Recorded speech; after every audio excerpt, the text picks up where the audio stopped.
నమస్తే, నేను మీ గాయత్రి. ప్రస్తుతం మనతో పాటు ఉన్నారు ప్రముఖ ఆధ్యాత్మికవేత్త జ్యోతిష పండితులు కిరణ్ శర్మ గారు. గురుగారితో మాట్లాడి మనకున్న సందేహాలన్నీ కూడా నివృత్తి చేసుకుందాం. నమస్కారం గురుగారు. శుభమస్తున్నాను. అఖండ ఐశ్వర్యమస్తు.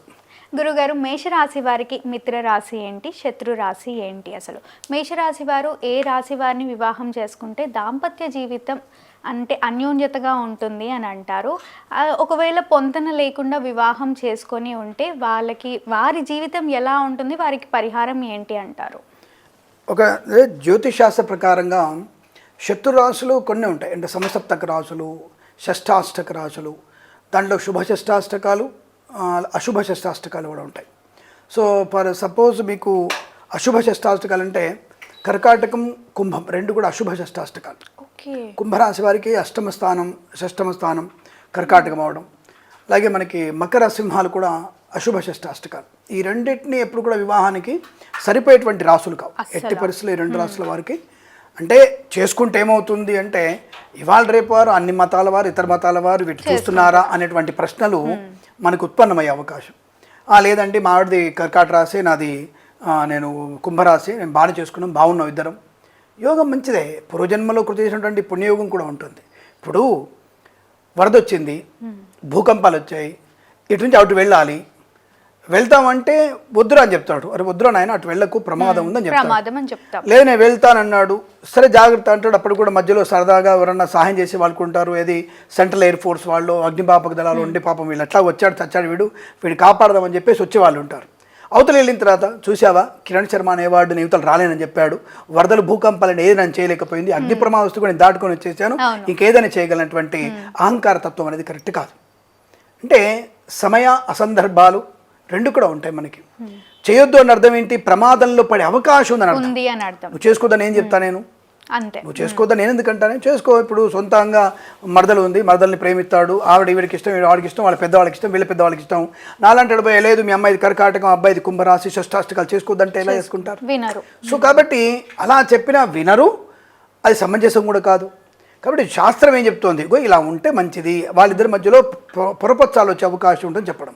అలా మేషరాశి వారికి మిత్రరాశులు ఎవరు అంటే ఇక్కడ మీకు ఎందుకు చెప్పాను షష్టాష్టకాలు అంటే వృశ్చిక రాశి వారికి అష్టమ స్థానం. మరి మేషరాశికి అధిపతి కుజుడే, వృశ్చిక రాశి అధిపతి కుజుడే, ఈ రెండు షష్టాష్టకాలే, కానీ శుభమైన షష్టాష్టకాలు కాబట్టి పనికి వస్తుంది. ఇక్కడ ఎగ్జాంపుల్ చెప్పడం కోసం షష్టాష్టకాలు తీసుకొచ్చాను నేను. కాబట్టి మేషరాశికి వృశ్చిక రాశికి సరిపోతుంది, మేషరాశికి సింహరాశికి సరిపోతుంది, మేషరాశికి కర్కాటక రాశి సరిపోతుంది, మేషరాశికి కన్యారాశికి కూడా సరిపోతుంది. కొంతమంది మేషరాశి వారికి మకర రాశి మంచిదంటారు, కుంభరాశి మకర రాశి. నా అనుభవంలో అది చాలా ప్రమాదాన్ని కలిగించి 9 సంబంధాల్లో 6 విడాకులు వచ్చేసాయి. అంటే భావోద్వేగాలు ఎక్కువగా ఉండడం, ఇద్దరి మధ్యలో ఒక ఈగో, నన్ను గౌరవించట్లేదని, ఇంకోళ్ళని గౌరవించట్లేదని, ఇలా అనవసరమైన ఈగో క్లాష్ వల్ల ఇద్దరి మధ్యలో లేనిపోయిన అనవసర అపార్థాల వల్ల విడిపోయినటువంటి నేను బాగా చూశాను. కాబట్టి నా అనుభవంలో నేను ఖచ్చితంగా చెప్తున్నాను. శాస్త్రంలో మాత్రం ఈ మకర రాశిని అంటే శని అధిపతి, కుంభరాశి, కర్కాటక రాశి వారిని మేషరాశి వారిని చేసుకోవచ్చు అని చెప్తారు, చేసుకోకూడదు అంటారు. నేను పనికిరాదు, అదేమాత్రం నా అనుభవపూర్వకంగా నా 25 ఏళ్ళ అనుభవంలో నేను చూసిన విషయాన్ని ఎట్టి పరిస్థితులు అది సూటబుల్ కాదు, కానీ పనికిరాదు. కానీ శనికి కుజుడికి సమస్థాయి, అక్కడ శని మకరంలో ఉచ్చస్థితి కదా, పనికొస్తుంది అని చెప్తుంటారు. ఎట్టి పరిస్థితుల్లో భావోద్వేగాలున్నాయి. ఒక మంచి జ్యోతిష్య పండితుడు, పిహెచ్డి చేసినటువంటి పండితుడి యొక్క కుమారుడికే విడాకులు వచ్చేసాయి, ఆ పండితుడి కూతురికి కూడా విడాకులు వచ్చేసాయి, పండితుడి కూతురికి పండితుడి కుమారుడికి ఇద్దరికి విడాకులు వచ్చేసాయి. మరి దాని విషయం అంటాం మనం, ఇది నా అనుభవపూర్వకంగా చెప్తున్నాను, నేను అనుభవపూర్వకంగా చెప్తున్నాను ఈ విషయాన్ని. అందుకంటే జ్యోతిష్య పండితుడు భాగ్యనగరంలో అసలు ఉత్తమమైనటువంటి జ్యోతిష్య పండితుడు ఆయన కొడుకు ఇద్దరికి విడాకులు వచ్చేసాయి. సో అంటే వాళ్ళ జాతకాలు తెలియదా అని నవ్వేటువంటి వాళ్ళు కామెంట్ చేసే వాళ్ళు ఉంటారు. ఆయన ఉత్తమ జ్యోతిష్కుడే, కానీ ఒక్కొక్కసారి ఆయన జాతకం చూసుకునే విధానం కరెక్ట్ ఉండకపోవచ్చు, దానివల్ల ఇబ్బంది ఏర్పడి ఉంటుంది. కాబట్టి అవి అంతే, వాళ్ళ ప్రారంభ ఎవరైనా సరే క్లియర్ చూసుకోవాల్సిందే. ఏదో పై పని చూసి పర్లేదులే, కుజు అధిపతి మంచివాడు, మిత్రుడే అవుతాడు, మకరంలో ఉచ్చస్థితి, మకర రాశి చేసుకుంటే ఆత్మీయత ఉంటుంది అని వాళ్ళు ఎదుగుతున్న వ్యక్తులతో వీరికి ఈగో స్టార్ట్ అవుతుంది. ఆ ఈగో వల్ల తట్టుకోలేకపోవడం, ఒకరికొకరు మకర రాశి వాళ్ళకి ఈగో ఉండొచ్చు, మేషరాశికి ఈగో ఉండొచ్చు, వాట్ ఇట్ మే బి. విడిపోయిన విడాకులు వచ్చిన విషయం నేను స్పష్టంగా చూశాను నేను. కాబట్టి ఆ విషయంలో మేషరాశి వారికి మకర రాశి పనికిరాదు.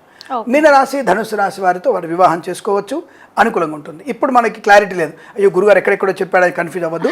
మేషరాశి వారికి కంపల్సరీగా కర్కాటకము, సింహము అలాగే కన్యా రాశి వారితో ఓకే. తర్వాత మనకి వృశ్చిక రాశి వారు ఓకే. కొంతమంది తులారాశి ఓకే అంటారు, నేను తులారాశి కూడా వద్దని చెప్తాను. నేను ఇద్దరి మధ్యలో భావోద్వేగాలు ఉంటాయి, పనికిరాదు. ధనుసు మీన రాశి వారు ఓకే. కాబట్టి ఈ రాశుల వారితో పెళ్లి చేసుకోవడం అనుకూలవంతమైన శుభయుగాన్ని, సంతాన సౌలభ్యాన్ని పొందుకునే అవకాశాలు ఖచ్చితంగా ఉంటాయి.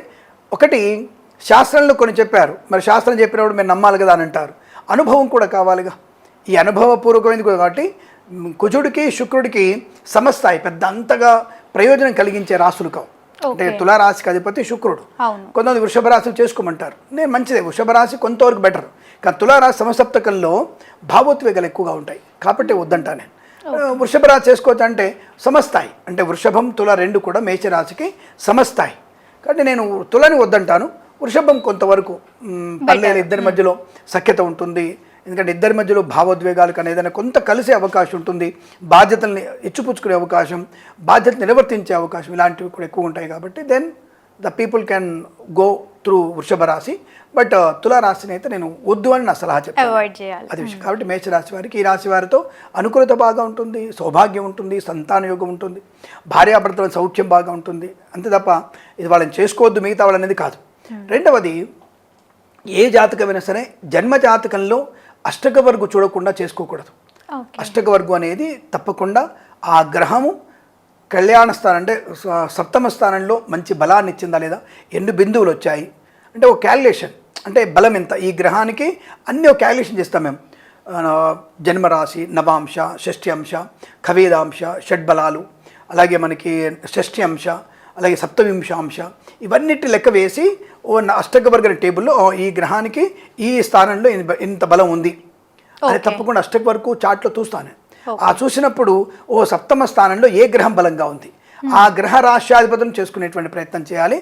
నెగిటివ్ ఉన్న రాశులు మనం తప్పకుండా వదిలేసే ప్రయత్నం చేస్తేనే మంచి. తప్ప అనవసరంగా మనం ఎవరిని పడితే వాళ్ళని చేసుకోవడం వల్ల ప్రమాదంలో పడే అవకాశం ఉంటుంది అన్నది నా సూచన మాత్రమే. నేనేదో మీ అందరికి ఇవాళ రేపు ఏమైందంటే అందరినీ ఉద్ధరించగలిగే అవకాశం లేదు. మధ్య ఒక దాంట్లో నేను ఎక్కడో పలాని శుక్రవారం పుడితే ఎలా ఉంటుందని మన రాష్ట్రం ఇక్కడ చాలా చెప్తుంటాను. చెప్తే ఆయన ఉండేసి ఏదేదో చెప్పాడు, శుక్రవారం పుడితే అన్నాడు, కొంత జాతకం చెప్పాడు అనేటువంటి కామెంట్స్ వస్తాయి. శుక్రవారం పుడితే మంచిదా కాదనే రెండు ముక్కలు చెప్పడం ఎందుకు? అదే షార్ట్స్ ఏమైనా రీల్స్ చేస్తున్నామా? కాదు. కాబట్టి ఆ శుక్రవారం పుట్టిన వ్యక్తుల యొక్క స్వభావం, ఆ వ్యక్తులు అంధకారం నుంచి చీల్చినటువంటి అమ్మవారు ఉద్భవం అయింది కాబట్టి శుక్రవారం ఆడపిల్ల పుడితే మంచిదనే విషయం అప్పుడు చెప్పాను. దాని కింద ఒక రెండు మూడు నెగిటివ్ కామెంట్స్ వస్తాయి. వాళ్ళని కూడా నేను చూడను అనుకుంటారు. మీరే తెలివైన వాళ్ళు కాదురా, మేము కూడా చాలా తెలివైన వాళ్ళమే.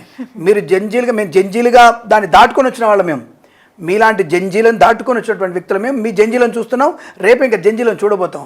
కాబట్టి కామెంట్స్ అనేది ఈజీగా పెట్టవచ్చు. బట్ జ్యోతిష్ శాస్త్రం ఎలా ఉంటుంది అనేది తెలుసుకునే ప్రయత్నం చేస్తే చాలా మంచిది. బట్ అదే ఏ రోజు ఏ వారం పుట్టిన ఎవరు పుట్టినా మంచిదే. సమాజంలో అందరూ అన్ని వారాలు పుట్టారు, అలాగే సమాజంలో అందరూ అన్ని రాశుల్లో పుట్టారు. అన్ని రాశుల వారితో ఎవరితో మన అనుబంధం బాగుంటుంది, దట్ ఇస్ ఎ కంపాటబిలిటీ. ఎందుకు వ్యాపారం చేస్తున్నావుగా, సరే జాతకాన్ని పక్కన పెట్టు.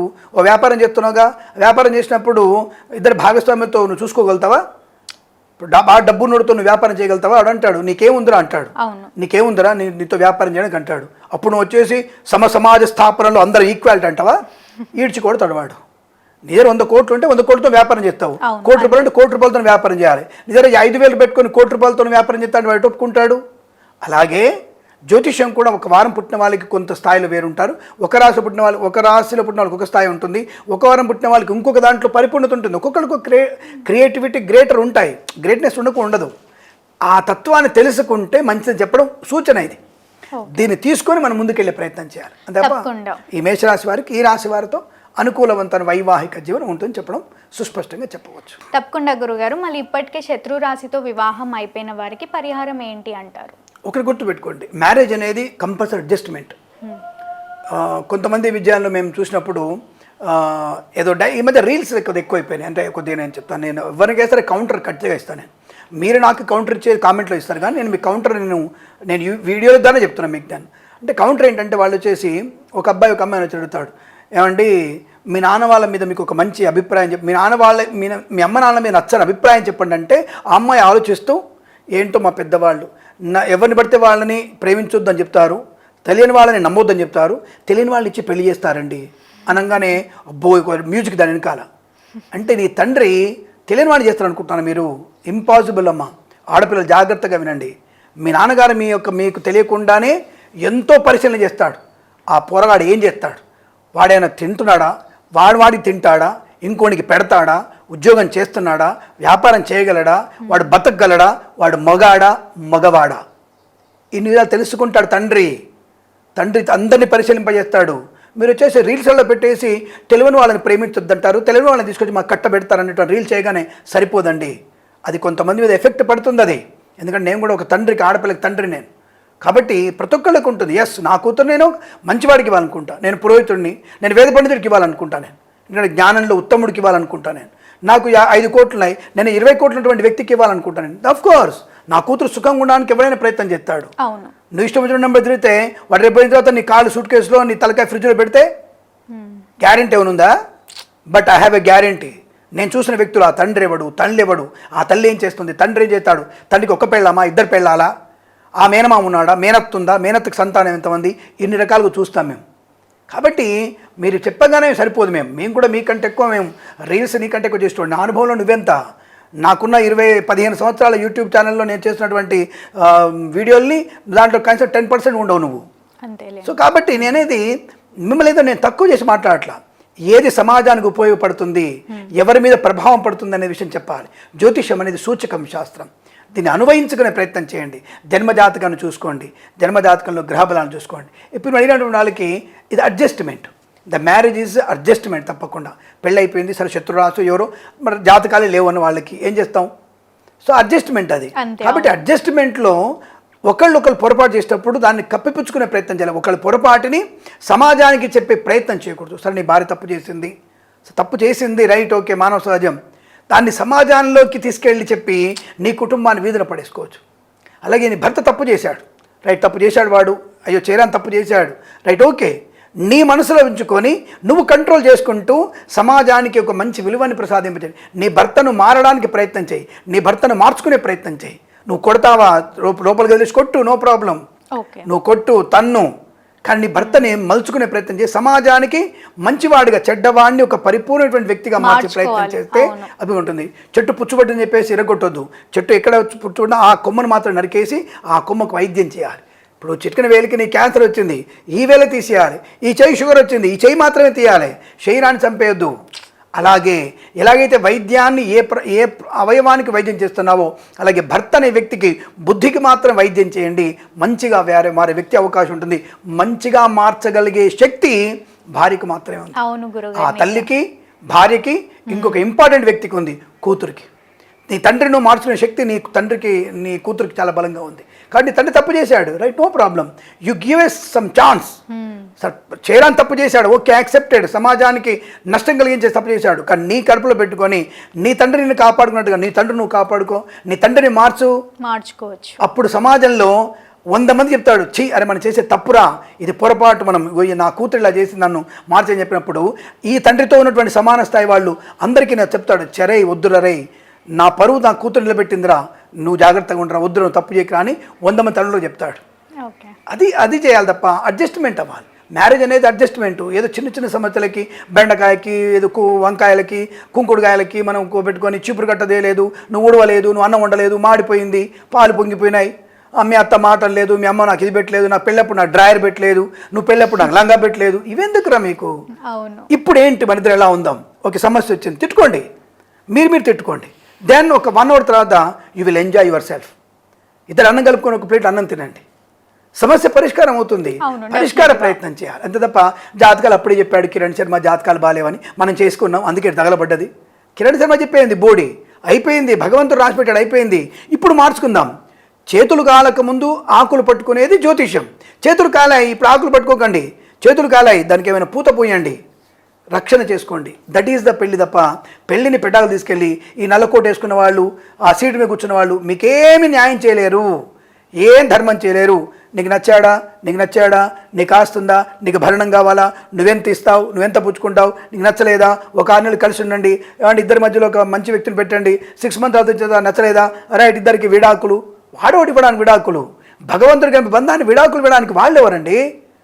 దీనికి పోయి 70,000 కేసులు ఆంధ్రప్రదేశ్లో, 70,000 కేసులు తెలంగాణలో ఉన్నాయి. దేనికోసం? మనం మంచిగా ఉంటే, సమస్యని పరిష్కరించుకునే శక్తి మనకుంటే మంచిది. సమస్య పరిష్కరించుకునే అవకాశం ఉంది, రైట్, మనశ్శాంతికి ఇద్దరు వేరువేరుగా ఉంటూ సంతోషంగా ఉండే ప్రయత్నాన్ని చేయండి. ఇది ఆఖరికి చెప్తున్నాను నేను. మ్యాక్సిమం టు మ్యాక్సిమం 99.99% 99% మీ సమస్యను మీరు పరిష్కరించుకోండి. మీ కుటుంబ విషయాల్ని బయటికి తీసుకెళ్ళకండి, తీసుకొని వెళ్ళొద్దు, మూడో వ్యక్తి దగ్గరికి తీసుకొని. అది వెళ్తే ప్రమాదమే. సపోజ్ ఇప్పుడు నీకు పెళ్ళయింది, మీ అత్తగారు ఏదో మాట అంది, వెంటనే ఏం చేస్తావు? సాల్వ్ చేసుకోవాలి మెల్లిగా. ఫస్ట్ ఆడపిల్ల ఏం చేస్తా అంటే టక్కని తీస్తుంది ఫోన్, డాడీ నన్ను మా అత్తయ్య అట్లా అంది డాడీ. అవునా నాన్న నేను అట్లా అందా, నేను వెంటనే ఫోన్ కట్ చేసి నేను ఇవేం కూడా ఫోన్ చేస్తాడు, హలో ఏంటండి మీరేమనుకుంటానండి బావగారు, అసలు బావగారు అనంటే కష్టం పుడుతుంది మిమ్మల్ని, అక్కడ స్టార్ట్ చేస్తాడు. ఏంటండి అయ్యో బావగారు ఏమైందండి ఆయన అడుగుతాడు అక్కడి నుంచి.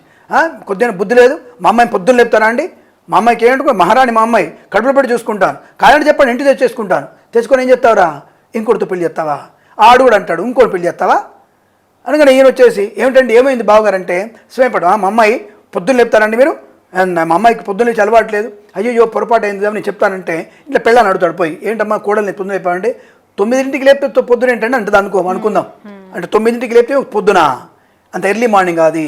ఈ విషయాల గురించి గొడవలా, ఈయన పోయి వాళ్ళతో గొడవ, ఆయన పోయి అంత గొడవ, లాస్ట్కు తనకి కొడుకు చేసరికి ఏమంటాడు, నువ్వు మా నాన్న అంత స్థాయికి వచ్చావరా, నేను మగవాడిని వీడికి మొగతనం అప్పుడు బయటకు వస్తుంది, గొడవ పెద్దగా. అంటే అల్పమైనటువంటి పొద్దున్నే లేవమ్మా అన్నటువంటి మాటని పెద్దవాళ్ళకి చెప్పడం వల్ల అది రప్చర్ అయిపోయి పెద్దగా అయిపోయి అగాధంగా ఏర్పడి ఒరే వాళ్ళ దగ్గరికి వాడిని వీడు అనుకోవడం వీడు వాడు అనుకోవడం, అంటే మూడో పాటి భార్యాభర్తల మూడో వ్యక్తి రావడమే ప్రమాదం. నీ తండ్రి కావచ్చు, నీ తల్లి కావచ్చు, నీ అన్న కావచ్చు, ఎవడైనా సరే భార్యాభర్తల మధ్య మూడో వ్యక్తి రాకూడదు, వస్తే ప్రమాదం. అది చిన్న చిన్న వాటికి గొడవలు అయిపోతున్నాయి మధ్య, తప్పకుండా అడ్జస్ట్ అయ్యి సుఖంగా ఉండే ప్రయత్నం చేస్తూ, ఒకవేళ మరీ ఎక్కువైపోయింది భగవద్ ధ్యానం, మౌనం, శివపార్వతుల అష్టోత్తరం, సీతారాముల అష్టోత్తరం చదువుకున్న వారికి అద్భుతమైనటువంటి అన్యోన్య దాంపత్య జీవనం ఏర్పడుతుంది. తప్పకుండా జన్మజాతకాలు చూయించుకోవాల్సిందే, తగిన పరిహారాలు కూడా చేసుకోవాల్సిందే. తప్పకుండా. ధన్యవాదాలు.